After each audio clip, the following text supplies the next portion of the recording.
It was one of those perfect Southern California afternoons. Sunlight golden and soft, sky so blue it looked painted, and a breeze just strong enough to ruffle the palm fronds without messing up anyone's hair.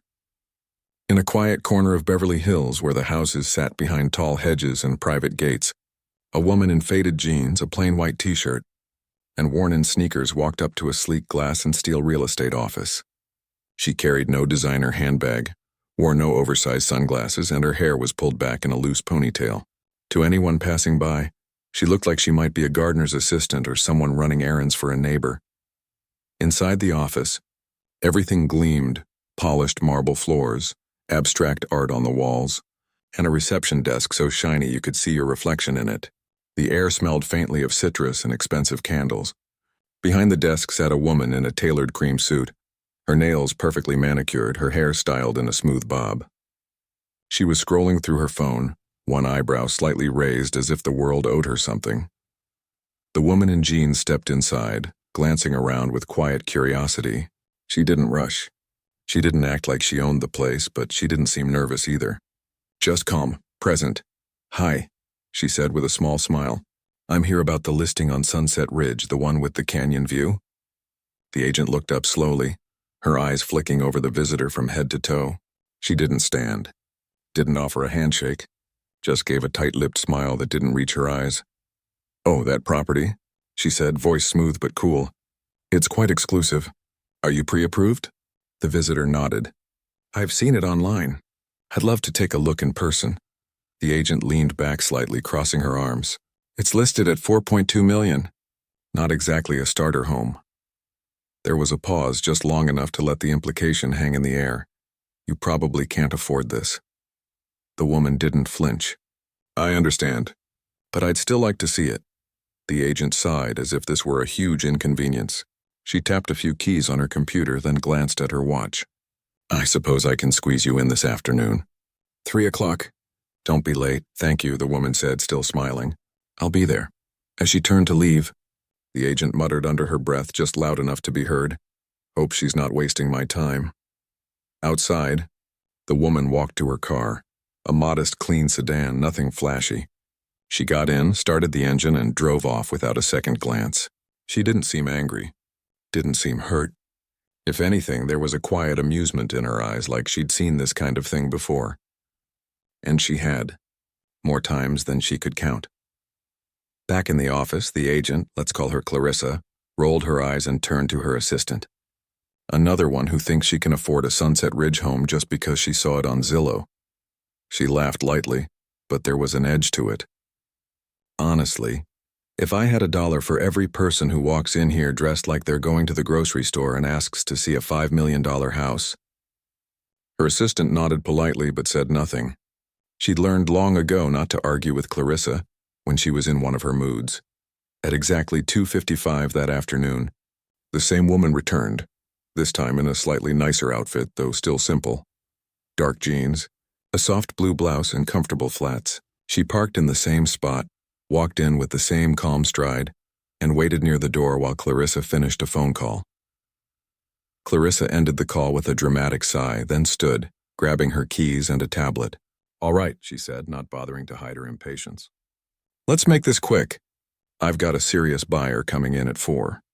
They drove in Clarissa's luxury SUV, black, spotless, smelling faintly of leather and vanilla. The woman sat quietly in the passenger seat watching the streets roll by. They passed manicured lawns, gated driveways, and homes that looked more like resorts than houses. When they arrived at the property, Clarissa hit a remote, and the heavy iron gate swung open. The house sat perched on a hill, all glass and clean lines, with a view that stretched all the way to the ocean on a clear day. It was stunning. Clarissa unlocked the front door with a flourish. "This is it. 4 bedrooms, 5 baths, infinity pool, smart home system, wine cellar, you name it." She didn't bother to ask if the woman wanted to take off her shoes. She just strode in, heels clicking on the polished concrete floor. The woman stepped inside slowly, her eyes taking in everything. The way the light poured through the floor-to-ceiling windows, the texture of the stone fireplace, the slight creak in the 3rd step of the floating staircase. She noticed things most people wouldn't. A tiny hairline crack near the kitchen island, a faint water stain on the ceiling in the guest bathroom. The way the backyard gate didn't quite latch, she asked a few questions, quiet, thoughtful ones. Is the roof new? How's the water pressure in the master shower? Has the foundation been inspected for seismic activity? Clarissa answered with short, clipped replies, clearly more interested in checking her phone than engaging. At one point, she leaned against the kitchen counter and said, "You know, most of my clients don't even ask about the plumbing. They just care about the view and the square footage." The woman smiled gently. "I guess I'm not most clients." Clarissa gave a small, dismissive laugh. "Right, well, like I said, it's a serious investment. Not something you just browse." There was a beat of silence, the kind that feels heavy.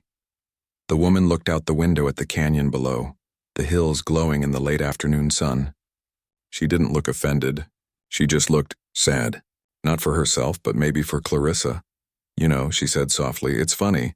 People always think they can tell someone's story just by how they dress or what car they drive."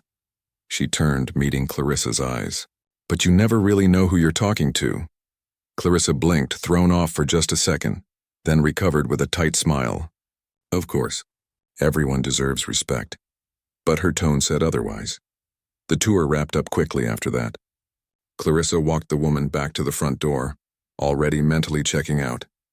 "If you decide to move forward, have your financials ready. My clients are particular." "I'm sure they are," the woman said, stepping outside. She turned back once. "Thanks for your time." Clarissa gave a half wave and closed the door a little too quickly. Back in her SUV, the woman sat for a moment, watching the house through the windshield. Then she pulled out her phone and dialed a number.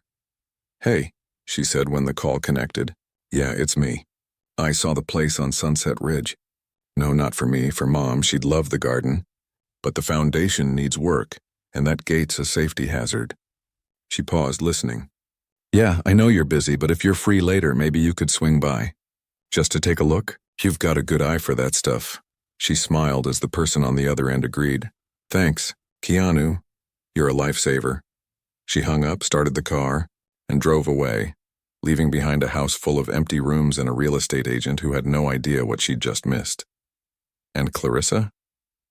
She went back to her office, poured herself a glass of sparkling water, and posted a photo of the house on Instagram with the caption, "Another dream home waiting for the right buyer." Not just anyone can walk through these doors. She had no idea that the anyone who'd just walked through them was someone who'd walked red carpets, held Oscars, and quietly donated millions to causes no one ever heard about. But that was the thing about real life. It rarely looked like the movies.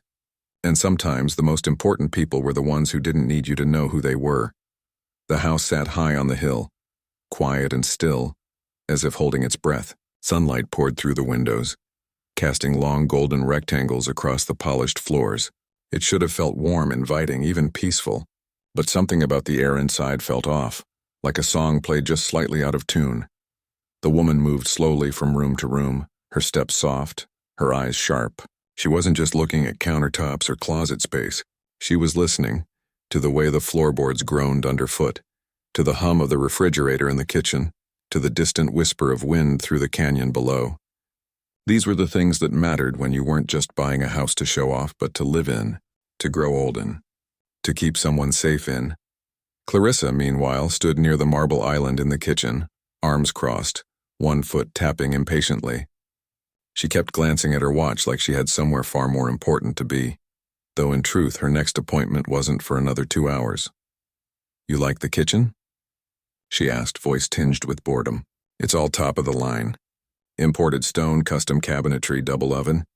The woman ran her fingers lightly along the edge of the counter. "It's beautiful," she said honestly, "but I'm more curious about the plumbing. Older homes in this area sometimes have galvanized pipes. They corrode over time." Clarissa blinked. "I don't know the pipe material offhand, but the inspection report's clean. Was it a full structural and systems inspection, or just a walkthrough?" "A walkthrough," Clarissa admitted, then quickly added, "but the seller's very reputable. This isn't some flip." The woman nodded, but her eyes lingered on a small patch of discoloration near the sink, barely noticeable unless you were looking for it. Water damage, old but there. She moved to the living room, where floor-to-ceiling glass offered a breathtaking view of the hills rolling toward the ocean. It was the kind of view people paid millions for, but she barely glanced at it. Instead, she crouched near the baseboard and pressed her palm against the wall. She murmured. What? Clarissa asked, walking over. Feels a little damp here, especially for a dry day like this. Clarissa let out a short laugh. Oh, that's probably just the AC. This house has climate control in every room. Maybe, the woman said, standing. But moisture behind drywall can lead to mold. And mold's not just a repair issue, it's a health issue. Clarissa's smile tightened. You're really focused on the problems, aren't you? I'm focused on what's real, the woman replied gently. A house isn't just about how it looks in photos. It's about whether it'll hold up when it rains. Whether the stairs are safe for someone with bad knees. Whether the garage can be turned into a quiet space for someone who needs peace. Clarissa raised an eyebrow. Are you planning to move your whole family in? Or run a nursing home? The comment hung in the air, sharp, unnecessary. The woman didn't flinch. She just looked at Clarissa for a long moment, her expression unreadable. Then she said, My mom's getting older. She's lived in the same house for 40 years, but the stairs are becoming too much. I'm looking for something single level, or at least with a main floor bedroom. Somewhere she can sit in the garden and watch the birds. Clarissa's face softened for half a second, then hardened again, as if kindness were a weakness she couldn't afford. Well, she said, brushing a speck of lint off her sleeve, this place has a main suite downstairs, but it's not exactly cozy. It's more of an entertainer's home. I see, the woman said. They walked upstairs in silence. The staircase was open, modern, beautiful, but steep. No handrail on one side. Dangerous for anyone unsteady on their feet. In the master bedroom, Clarissa gestured dramatically toward the walk-in closet and the spa-like bathroom. This is where the magic happens, she said with a practiced grin, but the woman was already at the window, testing the latch. It stuck, she tried again. Still wouldn't close all the way. Window doesn't seal properly, she noted. That'll drive up the energy bill. And in a fire, she didn't finish the sentence. She didn't need to, Clarissa sighed. Every house has little quirks. That's why you have contractors. True, the woman said, but some quirks cost more than others. They moved to the backyard. The infinity pool shimmered under the sun, surrounded by smooth stone and lush landscaping. It looked like a resort.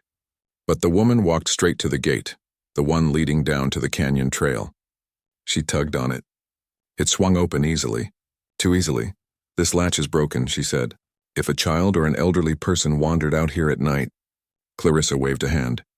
It's an easy fix. Honestly, you're acting like you're inspecting a hospital, not a home. The woman turned then, her eyes calm but steady. When someone's safety is involved, it is serious. Clarissa opened her mouth to respond but stopped. There was something in the woman's voice. Not anger, not pride, just quiet certainty, the kind that comes from years of caring for people, of putting others before yourself. For a split second, doubt flickered in Clarissa's mind. What if I'm wrong about her? But she pushed it away.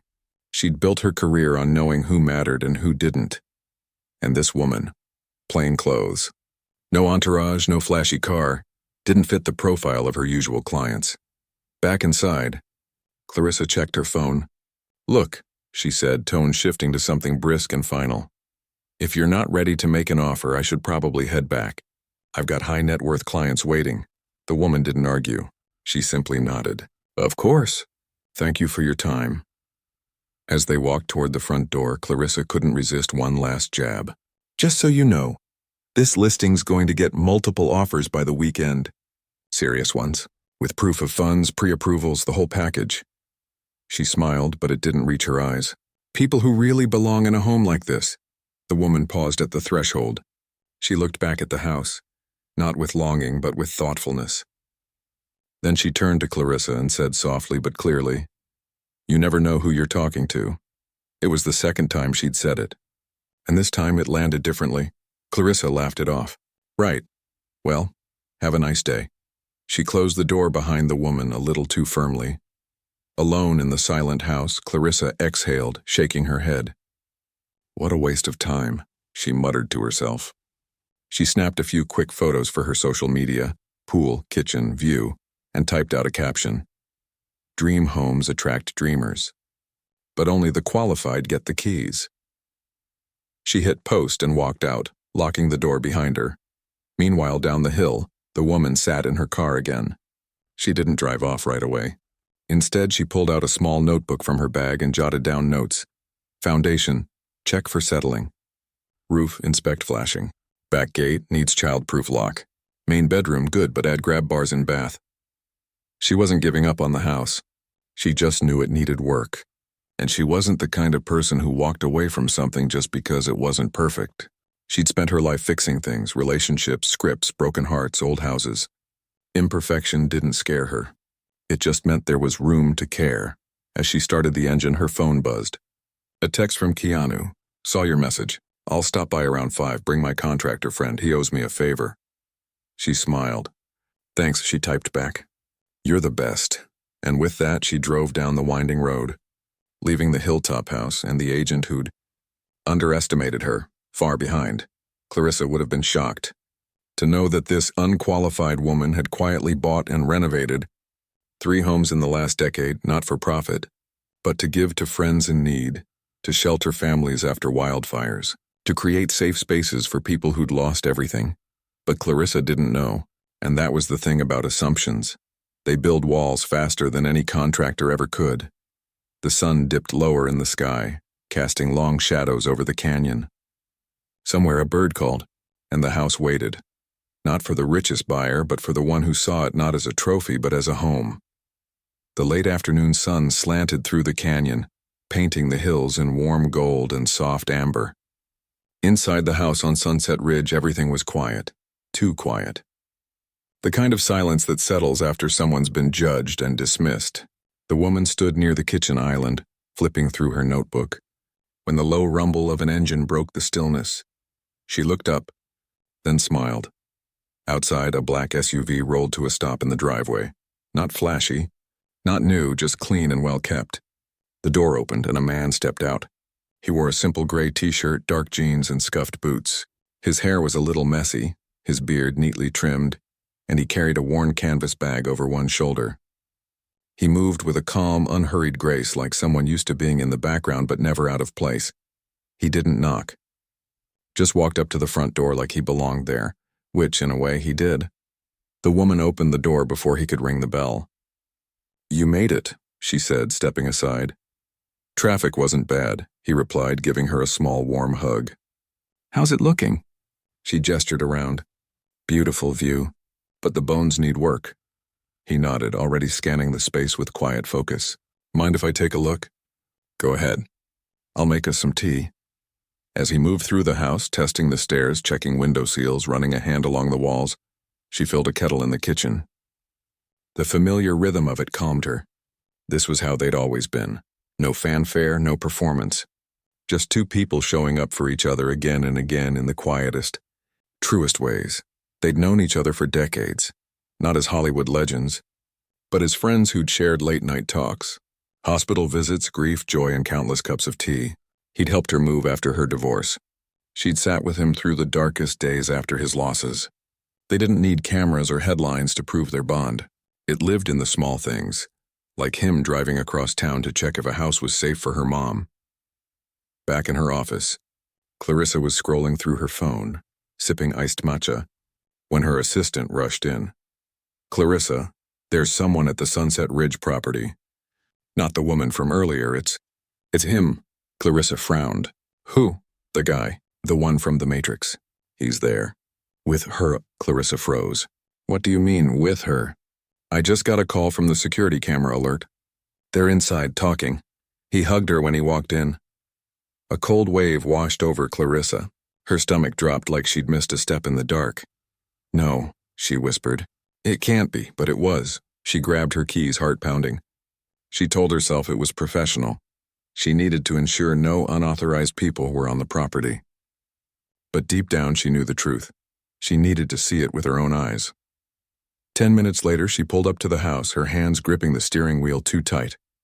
Through the glass front door, she saw them, standing in the living room, heads close together, pointing at something on a blueprint. He was speaking softly, gesturing toward the back of the house. She was nodding, listening like every word mattered, and then he turned and saw her car. Clarissa stepped out, smoothing her suit, trying to look composed. but her pulse was racing. She walked up the path, rehearsing what she'd say. Just checking in, wanted to make sure everything was okay. The woman opened the door before she could knock. "Oh," she said, surprised but not unkind. "Hi again," Clarissa forced a smile. "I got an alert that someone was here, and since the house is still listed—" Her voice trailed off as the man stepped into view behind the woman. He didn't say anything at first. Just looked at Clarissa with those quiet, steady eyes. The same eyes millions had seen on screen, but up close. They held something deeper. Kindness, yes, but also a quiet strength that didn't need to prove itself. Clarissa's mouth went dry. "Hi," he said simply. His voice was softer than she expected. Gentle. I didn't realize you were involved," Clarissa stammered. "I mean, I didn't know you two knew each other." The woman stepped aside. "Come in. We were just going over some concerns about the foundation." Clarissa walked in, her heels clicking too loudly on the floor. She felt suddenly overdressed, like she was wearing armor that didn't fit. He turned to her. "You're the listing agent?" "Yes," she said, trying to sound confident. "Clarissa Monroe. I handle high-end properties in the area." He nodded. "Thanks for showing her the house." There was no accusation in his voice. No anger, just acknowledgement. And that somehow made it worse. Clarissa glanced at the woman, searching for a sign, smugness, triumph, anything. But there was none. Just calm, patience. "I didn't know who she was," Clarissa blurted out, then immediately regretted it. The woman didn't flinch. "It's okay," she said gently. "Most people don't." He looked between them, then said, "We're thinking of buying it for her mom, but we want to make sure it's safe. The stairs are steep and the backyard gate doesn't lock." Clarissa swallowed. I can have those fixed before closing." "That's not really how it works," he said kindly. "You don't fix safety issues after someone moves in. You address them before." She nodded quickly. "Of course, absolutely." A long silence stretched.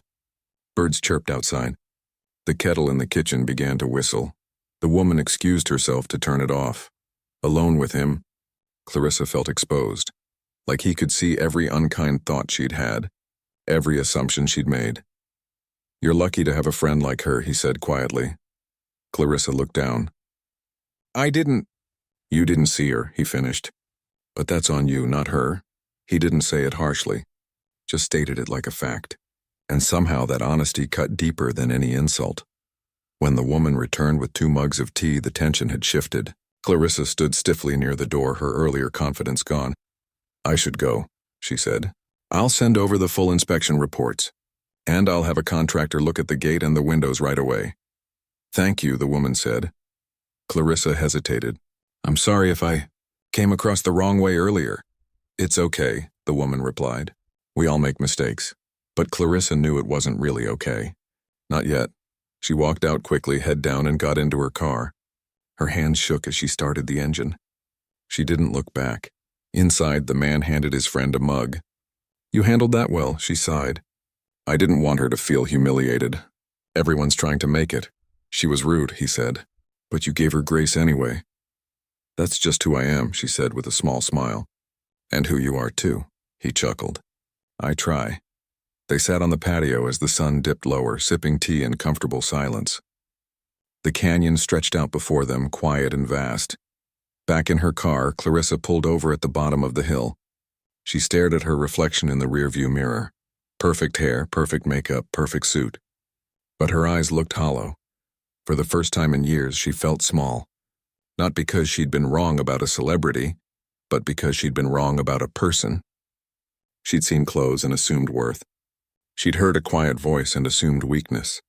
She'd forgotten that real value isn't in bank accounts or red carpets. It's in how you treat people when you think no one's watching. And someone had been watching. Not just him, but her. The woman who'd been kind even when she didn't have to be. Clarissa took a deep breath. She didn't cry, but something inside her cracked open just a little, enough to let in a sliver of light. She drove back to the office slowly, her mind racing. She deleted her earlier Instagram post. Then she opened a new note on her phone and typed, "Follow up with structural inspector on Sunset Ridge. Prioritize safety fixes. No exceptions." It wasn't enough, but it was a start. Up on the hill, the 2 friends finished their tea. He stood stretching. I'll call my guy tomorrow. We'll get you numbers on the foundation work. Thanks, she said. For everything, he smiled. Always. And as he walked to his car, the last rays of sun catching in his hair, Clarissa, miles away, finally understood something she'd spent her whole career ignoring. Fame fades. Money changes hands, but kindness? Kindness stays. And sometimes it shows up in a plain t-shirt and worn boots, just to make sure someone's mom will be safe. The next morning came quiet and clear, the kind of day that feels like a fresh start, even when your heart's still tangled up in yesterday's mess. Clarissa sat at her desk staring at her computer screen but not really seeing it. Her coffee had gone cold. Her phone buzzed with messages from clients, but she didn't reach for it. All she could think about was the look in that woman's eyes, calm, steady, unshaken, even after being treated like she didn't belong. And the man who'd shown up like a quiet storm, not to scold, but to protect. She'd spent the night replaying every word, every glance, every careless assumption, the way she'd smirked when the woman asked about plumbing, the way she'd implied she was just browsing, the way she'd practically rolled her eyes at the idea of turning a garage into a guest room for an elderly parent. Now, it all felt like ash in her mouth. Her assistant knocked softly on the open door. You okay? You've been quiet since yesterday. Clarissa forced a smile. Just thinking. About the Sunset Ridge house? She nodded. I need to get serious about those repairs. Not just for show, real fixes. Safety first. Her assistant raised an eyebrow but didn't argue. I'll call the contractor. Alone again, Clarissa opened her email and typed a message to the home inspector. Please rerun a full systems and structural review on the Sunset Ridge property. Include moisture testing, foundation stability, and window integrity. No shortcuts. She hit send before she could change her mind. Meanwhile, up on the hill, the woman sat at the kitchen table with a stack of papers spread out in front of her. Blueprints, inspection notes, contractor estimates. Keanu had come by early with his friend, a quiet man with calloused hands and a lifetime of building things that lasted. They'd walked the property again, this time with tools and flashlights, tapping walls, checking beams, measuring slopes. She'll be safe here, the contractor had said finally, nodding toward the main floor bedroom. With a few changes, widen the bathroom doorway, add grab bars, lower the light switches. Nothing fancy, just thoughtful. That was the word that kept coming up. Thoughtful. Not expensive, not flashy, just thoughtful. The woman wrote it down in the margin of her notebook. Later that afternoon, as she was packing up to leave, her phone rang. It was her mom. Did you find a place? Her mom asked, voice warm but tired. Maybe, she said. It's got a garden with rosemary and lavender. And a view of the canyon. You'd love the birds. Oh, honey, her mom sighed. As long as it's got a good kitchen and a soft bed, I'm happy. They talked for a while. About nothing important, just the kind of small, loving chatter that stitches families together. When she hung up, the woman stood in the empty living room for a long moment, imagining her mom sitting by the window with a cup of tea, sunlight on her face, safe and at peace. That's what this was really about. Not square footage, not status, just love, made real in wood and glass and quiet corners. Back in the city, Clarissa couldn't stop thinking about it. She found herself scrolling through old photos of the house, not the glossy listing shots, but the ones she'd taken during the tour. In one, the woman was crouched near the back gate, testing the latch. In another, she was running her hand along the kitchen wall, frowning slightly. Clarissa had thought she was being picky. Now she saw it for what it was: care. She opened her social media draft folder and deleted every post that sounded smug or exclusive. No more dream homes for dream clients. No more not everyone qualifies. She typed a new caption. A home isn't just about price, it's about people. And every person deserves to feel safe, seen, and welcome. She stared at it for a long time, then deleted that too. Words were easy. Actions mattered more. That evening, she called the homeowner. I think we should make some upgrades before we relist, she said. Safety features, accessibility. It'll make the house better for everyone. The owner agreed, surprised but pleased.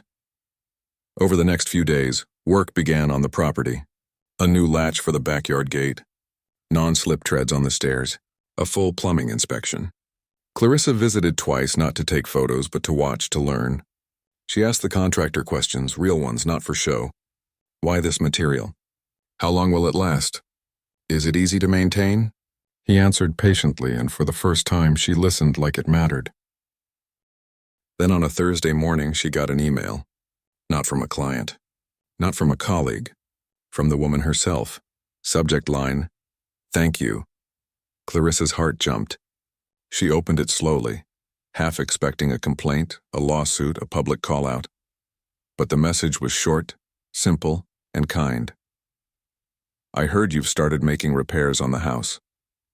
That means a lot, not just to me, but to my mom. You didn't have to do that. But you did. Thank you for choosing to see what really matters." There was no signature, no grand statement. Just gratitude offered freely. Clarissa read it 3 times. Then she leaned back in her chair and closed her eyes. A lump rose in her throat, not from shame this time, but from something softer. Something like hope. She didn't reply right away. She wanted to get it right. Later that night, she sat at her kitchen table with a real pen and a sheet of plain paper. No company letterhead, no logo, just her and her words. "I owe you an apology. I judged you by how you looked, not who you are. That was wrong. You showed me kindness even when I didn't deserve it, and that changed something in me. I'm trying to do better. Thank you for giving me the chance." She folded the letter carefully, sealed it in an envelope, and dropped it in the mailbox the next morning. She didn't know if it would be read. Didn't know if it would matter. But she'd meant every word. A week passed. The house was nearly ready. New fixtures, repaired walls, a ramp added beside the front steps just in case, as the contractor said. Clarissa walked through it one last time before the final walkthrough. Everything felt different now. Lighter, warmer, like the house itself was breathing easier. And then, on a Saturday afternoon, her phone rang. Unknown number, she answered cautiously. "Hi," said a familiar voice. "It's me. I got your letter." Clarissa's breath caught. "Oh, I wasn't sure you'd read it." "I did," the woman said gently. "And I appreciate it more than you know." There was a pause. Birds chirped in the background on the other end. "I wanted to let you know," the woman continued. "We've decided to move forward with the purchase." Clarissa blinked. "Really?" "Yes, the changes you made, they showed us you care. And that matters more than perfect countertops." Clarissa didn't know what to say. "Thank you," she finally managed, "for giving me another chance." "You gave yourself that chance," the woman said. "I just handed you the mirror." They talked for a few more minutes about the closing date, the paperwork, the garden her mom was already planning to plant. It was professional, but also human. Real. When the call ended, Clarissa sat in silence for a long time. She hadn't lost the sale. She hadn't been shamed or blacklisted. Instead, she'd been given a gift, the chance to grow. That evening, she went for a walk, not in heels, but in sneakers. She passed houses with open windows, kids laughing in yards, neighbors watering plants. She noticed things she used to ignore. The way an old man waved from his porch, the smell of bread baking down the street, the sound of a piano drifting from an upstairs window. Life wasn't in the price tags or the prestige. It was here, in the small, ordinary moments of connection. And for the first time in years, she felt like she was really seeing it.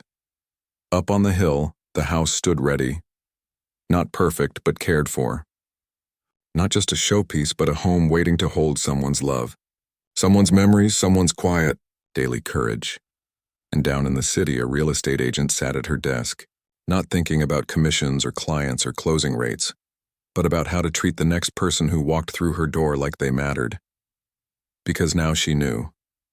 They always do.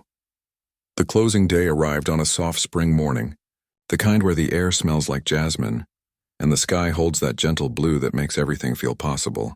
The house on Sunset Ridge stood quiet and clean, sunlight glinting off its windows like it was smiling. Boxes were already stacked near the garage, simple cardboard ones labeled in neat handwriting. Kitchen, books, mom's quilts. No movers in fancy uniforms, no entourage. Just a few friends helping out, laughing as they carried a rocking chair down the driveway. Inside, the woman walked through each room one last time before the keys officially changed hands.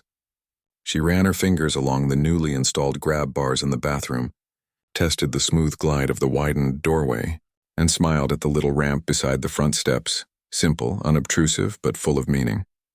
Her mom would be able to come and go safely, without fear, without help. That was worth more than marble countertops or infinity pools. She paused in the garden, where lavender and rosemary had already been planted along the stone path. A bird flitted between the branches of a young olive tree. She closed her eyes and breathed it in. The earth, the green, the quiet promise of peace. This wasn't just a house. It was a gift, a sanctuary, a place where love could settle in and stay a while. Back in the city, Clarissa sat at her desk, dressed not in her usual sharp suit, but in soft slacks and a simple blouse. She'd spent the morning finalizing the paperwork, double-checking every detail, making sure the safety upgrades were documented and included in the final report. She didn't have to. The deal was done. But she wanted to, because this wasn't just another transaction anymore. It had become something else, something that changed her. Her phone buzzed. A text from the title company, closing complete, a keys released. She exhaled slowly, a mix of relief and something deeper, gratitude maybe, or quiet pride. She hadn't just sold a house. She'd helped make a home. A week later, she found herself standing in front of a community center downtown, holding a clipboard and a stack of flyers. She'd signed up to volunteer with a local housing nonprofit that helped seniors modify their homes for safety. Grab bars, better lighting, non-slip floors. It wasn't glamorous. There were no Instagrammable moments, no luxury listings to post. But it felt real, and for the first time in years, that was enough. As she handed a flyer to an elderly woman with kind eyes and a cane, she remembered the quiet dignity of the woman on Sunset Ridge, the way she'd asked about water pressure and foundation cracks not because she was picky, but because she cared. Clarissa realized now that real service wasn't about selling dreams. It was about honoring needs. Months passed. Seasons turned. The house on the hill became a home, filled with the smell of soup simmering on the stove, the sound of old movies playing in the evening, and the soft rustle of pages as her mom read by the window. Photos appeared on the walls, family, friends, moments frozen in time. The garden grew wild and fragrant. The backyard gate, now secure, stayed open most days, welcoming birds, breeze, and the occasional neighbor with fresh-baked bread. Clarissa kept working, but differently. She started asking every client the same questions. Who will live here? What do they need to feel safe? What matters most to them? She stopped judging by appearances, stopped assuming, started listening. Then, one evening in early fall, she walked into a charity gala at a quiet museum garden. No red carpet, no flashing cameras, just soft lights, string music, and people gathered to support foster youth education. She wasn't there for business. She was there because she'd started donating a portion of every commission to the cause. Quietly, without fanfare. She stood near the back, sipping sparkling water when she saw her, across the courtyard, laughing with a group of young people, her hair loose. Wearing a simple black dress and no jewelry, she looked happy, grounded, real. Clarissa's stomach fluttered. She almost turned away, unsure if she should approach. But then the woman looked up and saw her. Their eyes met. And instead of looking away or pretending not to notice, the woman smiled. Not a polite smile, a warm one, the kind that says, I see you, and it's okay. Clarissa took a breath and walked over. Hi, she said, voice softer than she intended. Hey, the woman replied. I'm glad you're here. I didn't know you'd be. Clarissa trailed off, suddenly nervous.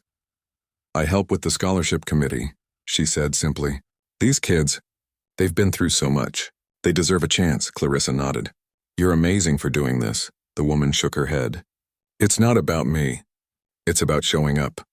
A silence settled between them, not awkward but comfortable. Like two people who'd shared something hard and come out the other side. Then the woman gestured to an empty chair at her table. Join us, we're about to serve dinner. Clarissa hesitated. Are you sure? I don't want to intrude. You're not intruding, the woman said gently. You're part of this now. Those words, you're part of this now, hit Clarissa like a wave. Not because of who the woman was, but because of what she represented. Grace that didn't keep score. Kindness that didn't demand repayment, and the quiet power of giving someone a second chance. She sat down. And as the evening unfolded, filled with stories from students, laughter over shared desserts, and the soft hum of genuine connection. Clarissa felt something shift inside her, not with a bang but with a whisper. She belonged here, not because of her job title or her client list, but because she'd chosen to change. Later, as guests began to leave, the woman walked her to the parking lot. "Thank you," Clarissa said, "for not writing me off." The woman looked at her, eyes steady. "People aren't finished the first time you meet them. Sometimes they just need someone to believe they can be better." Clarissa swallowed. "I'm trying." "I know," the woman said, "and that's what matters." They hugged, brief, sincere, and then went their separate ways. Driving home, Clarissa rolled down her window. The night air was cool, scented with eucalyptus and distant rain. She thought about the house on the hill, now filled with warmth and care. She thought about the seniors she'd helped that week, the way their faces lit up when they could finally walk safely to their own bathroom. She thought about the students at the gala, dreaming of college, of futures they'd been told they couldn't have. And she realized something simple but true. Real success wasn't measured in commissions or luxury listings. It was measured in moments like a repaired gate, a handwritten note, a seat offered at a table, a second chance given and received. She didn't post about any of it online. Didn't need to. The change was inside her, quiet and deep like roots growing under the soil. Weeks later, a small package arrived at her office. No return address, just her name in familiar handwriting. Inside was a potted rosemary plant and a note. "For your desk. It grows best with patience, sun, and a little kindness, just like people." Clarissa placed it by her window where the light was best. Every morning she watered it, and every time she looked at it she remembered, you never know who you're talking to. But if you treat everyone like they matter, you'll never go wrong. Years would pass. The house on Sunset Ridge would see birthdays, quiet Sundays, and the gentle rhythm of a life well lived. Clarissa would go on to help dozens of families find not just houses, but homes, always asking, always listening, always remembering the lesson learned on a hilltop with a broken gate, and two quiet friends who showed up with tea and truth. And in the end, that's what stuck, not the fame, not the fortune, but the humanity. The choice every day to see people for who they are, not what they appear to be, because sometimes the most powerful moments happen not on red carpets, but in simple jeans and worn sneakers, with a kind word and an open heart. And that's a story worth telling.